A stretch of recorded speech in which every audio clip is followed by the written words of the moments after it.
Hello, darling friend. I have a spontaneous storytelling game to share with you. This is a game that Sophie and I used to play when you were very little. And I think at the time you loved it. Is that right? Yeah. Yeah? Although I think I've probably twisted her arm, cajoled her, bribed her to come and play this with me now. Is that right? Bribing, bit of bribery. Okay, so this game is called Story in a Boot. Hence the boot. We have pieces of paper here folded in half with words on them, either a name, a place or an object. And Sophie and I don't know what words are in here because we asked our friends and neighbours to write those for us, and then we just shuffle them in here like that. You can play this game with as many or as few people as you like, although possibly doing it on your own isn't as much fun as having somebody to share it with. So we used to play this when you were very little, and we're going to time ourselves. We've got 3 minutes, and we'll put on a timer, and we'll pull out a word, start the story, and then pass the story between us. Okay, let's have a go. Should we have a go? Yeah. Am I going to start? Yeah, go on. Okay, I'll start. A sinking cloud. Go. Go. It was Friday. It was a long, long time ago, and Leo had a sinking feeling.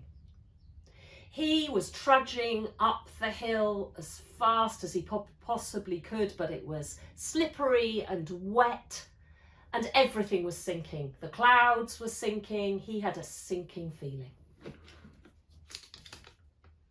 A turtle dove's nest. A turtle dove's nest. Everything was sinking, including the bird's nest. And they were coming down all around him. Birds falling from the sky, cats and dogs, all of them.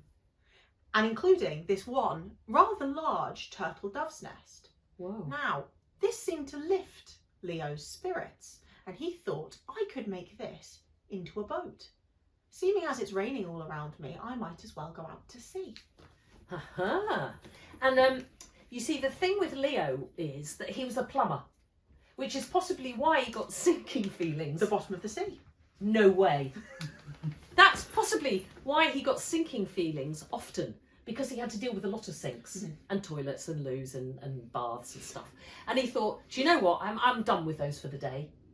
I am going to take this bird's nest and I am going to sail off to sea. Well, we all know Leo was being pretty foolish because the bird's nest couldn't possibly float.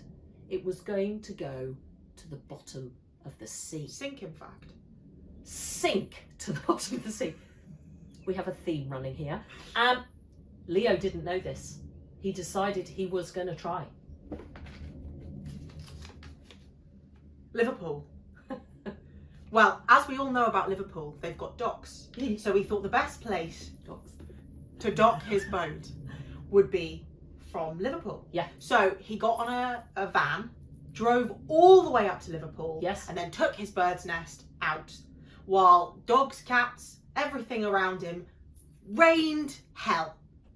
But he got to Liverpool, he put his bird's nest out into the sea, and he set sail. And it didn't sink. This was extraordinary. How possibly could it not? A big boot. Possibly. Who wrote these? Who possibly? Well, how did it not sink? Because he had thought for a moment that if it was going to sink, maybe he would be better going to sea in a big boot.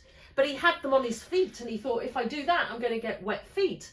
So there he is. He's sailing across the sea. And he suddenly had a realisation that he was very, very hungry. And he thought, I'm going to have to make bird's nest soup.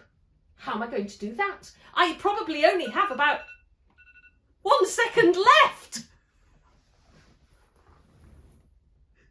And that is the question that we were all left with, and so was Leo.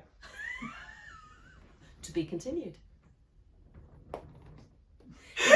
It usually works out better than that, but you get the idea. You can have lots of fun, and you can be very silly, and you can have neighbours who give you words that are very unhelpful.